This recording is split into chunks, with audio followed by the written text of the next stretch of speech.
We are motor sailing through the Whale Key Passage, which has a reputation. We're headed past this no-name key with the pigs on it, and Big Abaco is over here.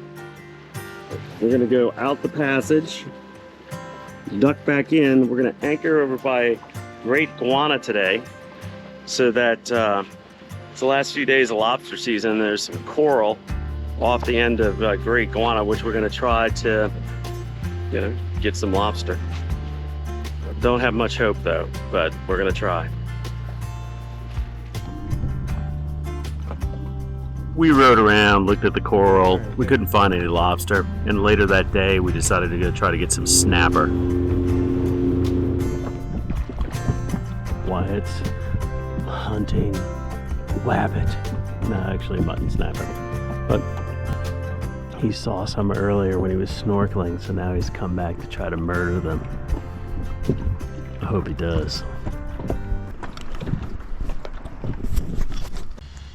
We're headed to Hopetown right now. Hopefully they've got a mooring ball. We can't get anybody on the phone. It looks like every phone number is disconnected, but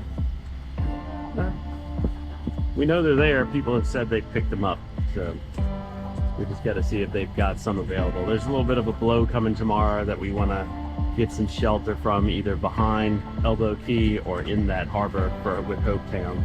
And since we want to walk around and visit Hopetown, mooring ball would be perfect.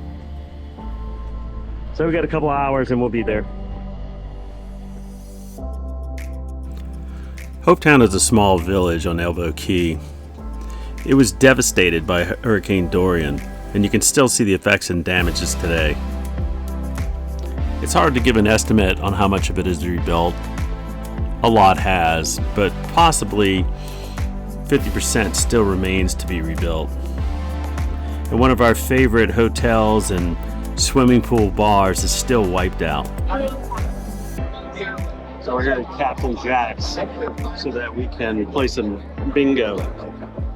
Captain Jack's puts on some activities for cruisers, bingo, trivia, and other things. So it's a fun stop.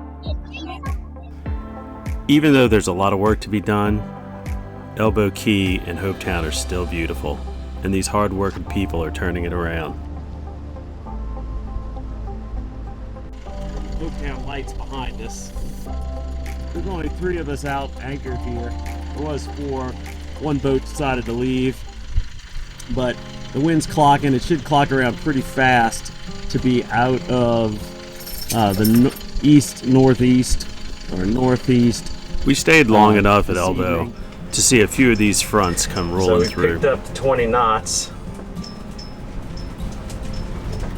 I let out another 25 feet of scope just so that, really because I wanted to have more snubber out so that it takes the shocks a little bit better.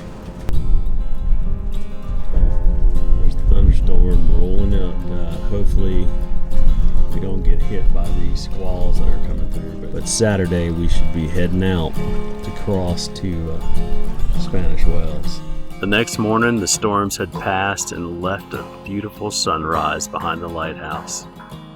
So we got ready to pull up and make a day of it, heading south.